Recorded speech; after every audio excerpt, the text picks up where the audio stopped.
5 mois après le confinement, des faits similaires à ceux rapportés à propos de SCP-004 ont été signalés. Il serait donc possible que ce nuage ne soit pas le seul dans son genre. Cependant, le professeur souhaite procéder au déconfinement de SCP-004 pour vérifier si ces effets sont toujours effectifs. SCP-004 de classe Safe est un nuage d'apparence semblable à un cumulus. Une étude de son spectre d'absorption indique qu'il est normalement constitué d'eau condensée et de particules en suspension dans l'atmosphère. Son volume est constamment de 15 mètres cubes, car les échanges habituels avec le milieu atmosphérique ne se réalisent pas. Il semble que ce nuage ne suive pas forcément le sens du vent et puisse se déplacer ponctuellement dans une direction différente. Il a également tendance à rester isolé. Les fluctuations naturelles de pression et de température ne semblent pas avoir d'effet aussi important sur SCP-004 que sur les autres nuages. SCP-004 a été découvert par l'agent. Une information circulait à propos d'individus vouant un culte à un nuage et marchant en procession à sa suite. L'agent retrouva une vingtaine de personnes correspondant à la description A en Transylvanie. Le nuage fut localisé par satellite et suivi.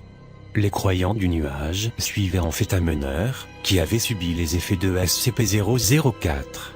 Tenant des propos mystiques, il avait persuadé les personnes croisées sur son trajet que le nuage leur ouvrirait les portes de l'élévation spirituelle, quand le nuage les aurait choisis. SCP-004 s'est déplacé autour du globe pendant une période indéterminée, mais a été suivi un mois par image satellite jusqu'à son confinement. L'observation directe de SCP-004 engendre aléatoirement des hallucinations hypnotiques sur certains sujets. Aucune corrélation n'a pu être établie parmi tous les observateurs atteints ou non.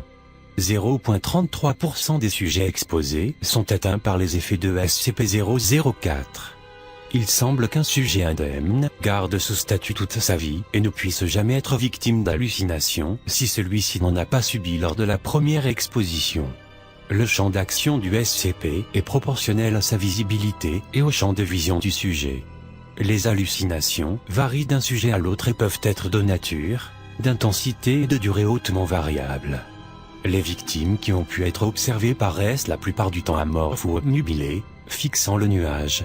Si la durée de l'hypnose est longue et que le nuage s'éloigne, les victimes se mettent à marcher à la suite du nuage pour ne pas le perdre de vue. Si la vue est coupée pendant une hypnose, la victime se retrouvera profondément désorientée physiquement, mais surtout psychiquement. Cette désorientation durera jusqu'à la mort du sujet, qui se sentira perdu tout le long de sa vie.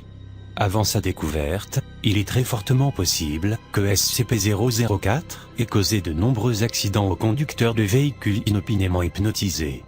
Beaucoup des sujets sont ressortis fondamentalement changés et affectés par un délire post-traumatique, pouvant se sentir investis d'une mission ou détachés de leurs enveloppes corporelles. La plupart d'entre eux, ne gardant aucun souvenir de leurs expériences, reprennent contact brutalement avec le monde réel. Ils opèrent ensuite très vite des changements dans leur vie, semblant soudainement plus intéressés par leur épanouissement personnel. Ceux qui ont gardé des souvenirs de leurs hallucinations ont tous évoqué les choix qu'ils ont faits dans leur vie et ceux qu'ils auront à faire. La véracité des prédictions n'est pas vérifiable puisqu'elle concerne les choix auxquels les sujets auraient été confrontés s'ils n'avaient pas vécu cette expérience. Il est donc impossible de savoir si les effets de SCP-004 sont des visions d'origine extérieure ou des hallucinations engendrées par l'imagination du sujet. Aucun traitement n'a été trouvé. D'après les études faites sur les cerveaux des victimes, les effets sont irréversibles. Toutes les victimes recensées ont été internées en hôpital psychiatrique. L'institution psychiatrique ne prétend guère attention au genre de discours qu'elles peuvent tenir, est le meilleur endroit pour accueillir sans risque de médiatisation les victimes. Les effets de SCP-004 ont probablement inspiré des personnages ayant donné censuré. SCP-004 est actuellement contenu à l'état liquide, comprimé et réduit aux 2/3 de son volume initial dans une citerne sous pression d'une capacité de 10 000 litres. La citerne est entreposée sur le site de confinement 004FR. Elle doit être inspectée chaque mois. La moindre dégradation doit être signalée et un bilan du risque d'explosion établi.